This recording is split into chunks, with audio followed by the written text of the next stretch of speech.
Dans la rue et des bouchons à gogo avec la manifestation des chauffeurs de taxi qui craignent de voir les conditions de transport des patients changer. Et puis les agriculteurs et leurs tracteurs toujours bien présents sur la 480 à l'ouest de Grenoble. Pour souffler un peu, un sujet doudou qui réconforte avec une rencontre des futurs citoyens, des élèves de maternelle de Vorep, d'école de musique de Saint-Laurent-du-Pont, Évreux et des artistes de la compagnie Une chanson tonton. Ils préparent ensemble un spectacle. Et puis à la découverte du ski de randonnée en nocturne avec la rando étoilée pour sa seconde édition au départ de Pipé samedi soir, l'événement a fait le plein avec plus de 500 participants pour des départs libres de 300 mètres de dénivelé positif et des tests de matériel. Bonsoir à tous, ravi de vous retrouver dans ce JT du lundi 29 janvier 2024. Du lundi au vendredi à partir de 18h, l'essentiel de l'actualité du Grand Grenoble. Les taxis de Verdun, une centaine de chauffeurs et leurs véhicules de travail sont venus manifester devant la préfecture de l'Isère, place de Verdun à Grenoble à la mi-journée. Un peu plus tôt, ils étaient plus de 200 devant les locaux de la Caisse primaire d'assurance maladie, rue des Alliés, où une délégation a été reçue. Relayant un appel national de 4 syndicats, ils réclament un retrait de la convention entre leur profession et la Caisse nationale de l'assurance maladie sur le transport sanitaire. Elle prévoit de réduire le remboursement de frais de transport des patients qui refusent de partager leur taxi avec d'autres patients. Les chauffeurs dénoncent une réforme déshumanisante pour les malades et craignent une perte de revenus. Cette grève pourrait bien être reconduite. Eux en sont à leur 5e journée de mobilisation. Comme à Grenoble, sur la 480, les agriculteurs ne veulent rien lâcher et prévoient de rester sur place au moins jusqu'à mardi inclus, en espérant que des annonces gouvernementales puissent les faire changer d'avis. En attendant, ils sont un peu devenus l'attraction du coin et des citoyens solidaires n'hésitent pas à leur apporter le petit déjeuner, appréciable quand il faut aussi jongler avec son activité à la ferme et que la fatigue gagne. Moi, c'est la première fois que je pars autant de temps loin de l'exploitation, si souvent, quoi. Je fais les allers-retours, hein. Je retourne un peu sur la ferme, nourrir les bêtes, relayer, prendre un peu les infos qui s'y passent, et puis je reviens.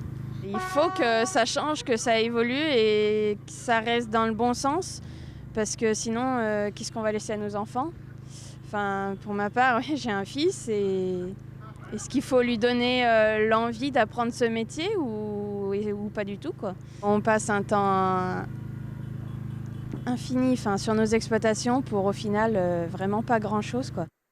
Compagne d'agriculteurs, c'est plutôt compliqué parce qu'on ne sait pas vraiment à quelle heure ils vont commencer leur journée ni à quelle heure ils vont les terminer. On sait que les vacances, ça va être dur de les prévoir, les week-ends à deux, c'est dur de les prévoir aussi, mais on s'adapte au fur et à mesure de son temps et de son métier. On tient avec beaucoup de fatigue, même si on arrive un petit peu à dormir, on trouve des solutions. Là, on a amené un camion aménagé pour pouvoir dormir plus tranquillement plutôt qu'ils dorment tout seuls dans le tracteur. Mais c'est vrai que la fatigue se fait bien ressentir là, cette semaine. Mais on ne lâchera pas. Tant qu'il faudra que ça continue, on sera là et on tiendra le blocage ici. C'est un petit peu compliqué vu qu'il y a pas mal d'éleveurs qui ont des bêtes, mais on fait pas mal de rotations de tracteurs, aussi bien le matin que le soir. Donc on essaye de s'organiser comme on peut.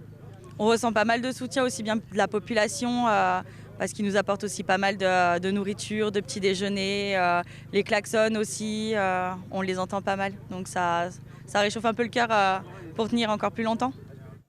Ce lundi matin à 9h30, l'outil TomTom Trafic a enregistré plus de 60 km de bouchons dans la métropole. Mais le mardi serait habituellement le jour le plus embouteillé. Des tracteurs devraient aussi, depuis Grenoble, rejoindre Lyon pour un blocage de la capitale des Gaules. Quand vient l'hiver, les maternelles de l'école de Vorep sortent leurs instruments et leurs plus beaux pinceaux pour créer un spectacle d'ombre et de lumière accompagné par les écoles de musique de Saint-Laurent-du-Pont, de Veurey-Voroise et de la compagnie Une chanson tonton. Les petits Veurépins participent à la création du spectacle Quand vient l'hiver. 3 petites histoires entrecoupées d'interludes musicales. Voyez le sujet de Cléa Dubray et Elissa Provissé. Les petites mains s'agitent au rythme de la chanson.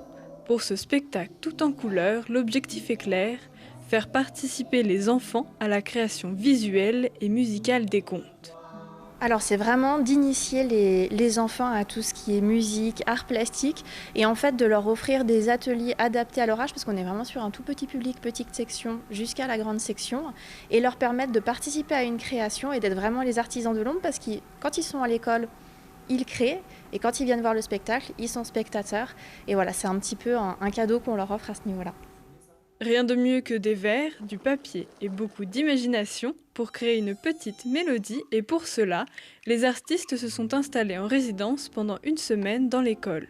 On a trouvé ça plus intéressant de travailler en amont avec eux sur vraiment l'aspect créatif, comme ça on peut faire que l'aspect créatif. Nous on met ça en boîte, donc avec du graphisme, on dessine, on peinture, on enregistre des sons, on enregistre d'autres sons.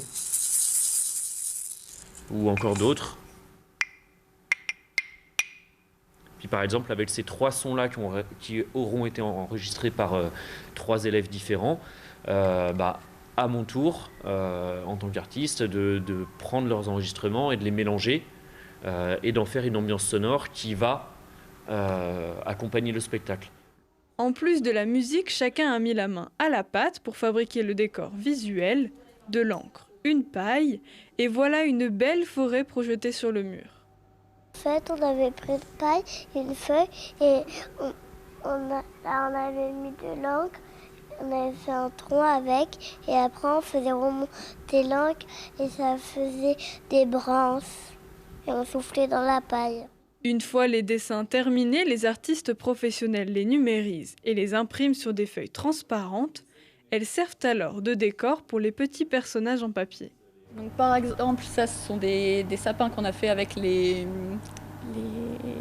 petites et moyennes sections des classes de l'école de Belle. Et après, donc, vu que sur un rétroprojecteur, c'est opaque, ça ne marche pas, nous, ces arbres-là, on les retransforme via l'ordinateur pour créer des décors et pouvoir mettre tous leurs sapins ensemble et faire une forêt. Écureuils, hérissons et autres petits personnages à bonnet rond sont à découvrir très prochainement et raviront sûrement petits et grands. Et le spectacle de la grande troupe d'artistes aura lieu les 3 et 4 février à la salle de l'Arrosoir à Vorep.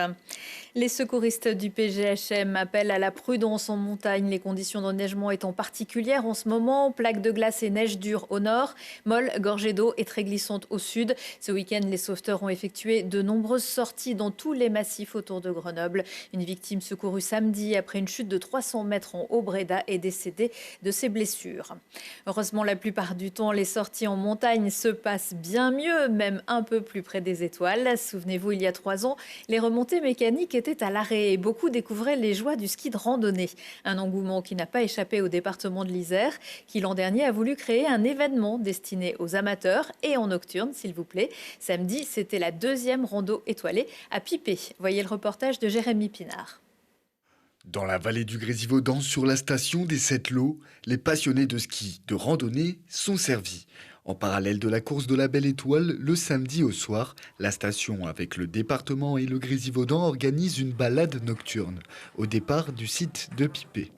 Pour la 2e année consécutive de l'événement, sur la ligne de départ, 2 fois plus de monde était attendu. 550 inscrits, donc c'était le quota maximum qu'on s'était fixé. L'idée, c'était de démocratiser un petit peu cet événement en proposant à toutes les personnes qui le souhaitent de faire un parcours nocturne sur un domaine skiable qui habituellement n'accueille pas des skieurs de randonnée. Donc c'est l'opportunité de parcourir une partie du domaine et voilà, et de profiter des animations qui sont proposées tout au long de la soirée. Sur place, 3 parcours de niveaux différents sont proposés, allant de 200 mètres de dénivelé positif jusqu'à 550 mètres. Des départs de 17h30 jusqu'à 19h30 et une fermeture des pistes à 21h. Une randonnée gratuite à la réservation accompagnée de navettes depuis Grenoble à seulement 2 € l'aller-retour. Quand il y a des gens qui arrivent, il faut que j'aille les biper avec ça avant qu'ils aillent manger leur bonne croziflette. Et bonsoir! Est-ce que je peux juste vous prendre la puce, s'il vous plaît? Hop. C'est parfait, merci. Hop. Parfait, ça a été?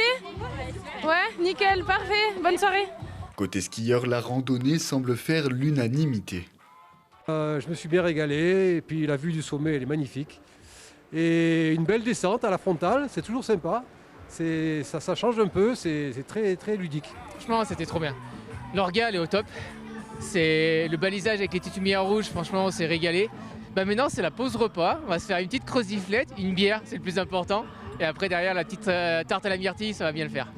Un repas en extra pour les plus gourmands à 15 € la formule. Mais avant ça, attention de venir bien équipé, car lampe frontale oblige, sinon randonnée interdite. Un moment de partage et d'amusement avec même un DJ pour bien finir la soirée. Voilà, ça donne envie de recommencer l'année prochaine. Et pour se lancer sans risque, il existe en Isère une dizaine de parcours de ski de randonnée balisés en station. Et pendant ce temps, Jérémy vous l'a dit, les pros du ski alpinisme avaient rendez-vous sur l'une des plus belles courses de ski, la bien nommée Belle Étoile, qui s'est donc courue ce week-end sur les crêtes toujours en belle donne. Outre la victoire du plus beau paysage au-dessus de la mer de nuages, on retient la victoire au général de Xavier Gachet et William Bofelli pour l'Italie. Matteo Jacquemou et Samuel Eki sont deuxièmes. En couple mixte, c'est Marie Dorin et son mari Loïs Habert qui s'imposent. Et oui, l'amour soulève des montagnes. Les Vertacomicoriens qui avaient donc délaissé leur terre du Vercors, qui accueillit en cette fin de semaine la 46e foulée blanche et l'épreuve reine dimanche, avec un départ de la Sûre au pied des pistes de ski alpin et une arrivée sur le plateau de Gèves. Un 42 km réduit à 30 km pour cause de manteau neigeux insuffisant plus bas, avec un team Vercors en force chez les hommes. Victor Lovera et Lee Faré s'adjugent les premières et deuxièmes places, et chez les femmes, Émilie Bull, originaire d'Autran, prend la deuxième place. Vraiment mythique pour nous, pour le team Vercors. C'est la course du Dauphiné, la course populaire du Dauphiné. On tenait vraiment à gagner ici avec tout le team, et c'est chose faite, et je suis très très content d'avoir réussi à faire cette course, d'avoir tenu tête à mes concurrents, et ouais, je suis très très heureux de gagner aujourd'hui. Autre belle performance pour le team Vercors ce week-end avec le podium de Coupe du Monde de Jules Lapierre, troisième du 20 km mass start à Goms en Autriche. Les autres résultats du week-end avec le FCG qui encaisse une deuxième défaite d'affilée. Les Grenoblois se sont inclinés vendredi et pour la première fois sur la pelouse de Valence-Roman sans ramener le moindre point du derby dauphinois. Les Brûleurs de Loup enchaînent les victoires après Dunkerque en Coupe de France puis Nice à l'extérieur. C'est Anglet et Amiens qui ont subi la loi des Grenoblois vendredi et dimanche, mais de justesse, vendredi en prolongation dimanche. Le GF38 rentre déçu de son déplacement à Quevilly qui a assuré le nul, un but partout. Et puis Aurélien Panis remporte un troisième et ultime trophée Andros. Le rallye nage et glace s'est joué dans la boue de Superbès avant de baisser son rideau après 35 éditions. Le Hip Hop Never Stop Festival démarre mardi. 3 semaines pour être ébloui, danser, créer et partager à Saint-Martin-d'Air. Des spectacles, des ateliers, des masterclass, des battles. Pour l'ouverture, Dividus, une dystopie chorégraphique qui se déroule dans un futur où le spectacle n'existe plus. Le chorégraphe Nassim Batou met en scène la rencontre de 7 artistes d'horizons aussi divers que le cirque, le hip-hop, le ballet et celle des corps qui, dans une danse extraordinairement puissante, exprime l'urgence et le besoin imminent de reconnexion au vivant. La compagnie de poche présentera mardi soir au Lossi de JR sa version de Don Giovanni, d'après l'œuvre de Mozart et le livret de Da Ponte. C'est une histoire folle que nous raconte Leporello. Il prétend avoir été le valet d'un chevalier nommé Don Giovanni et avoir été le témoin d'une aventure où se mêlent amour, haine, séduction, frustration et bouffonnerie dans une course en avant tragique. C'est la fin de ce JT. Retour de l'actu dans 1 heure et en replay sur télégrenoble.net. On se quitte en musique avec le André Manoukian Trio accompagné des Balkans et en guest Daphné et Kitaras. Ils seront au concert mardi soir à la Rampe à Échirolles. Bon voyage et excellente soirée à tous.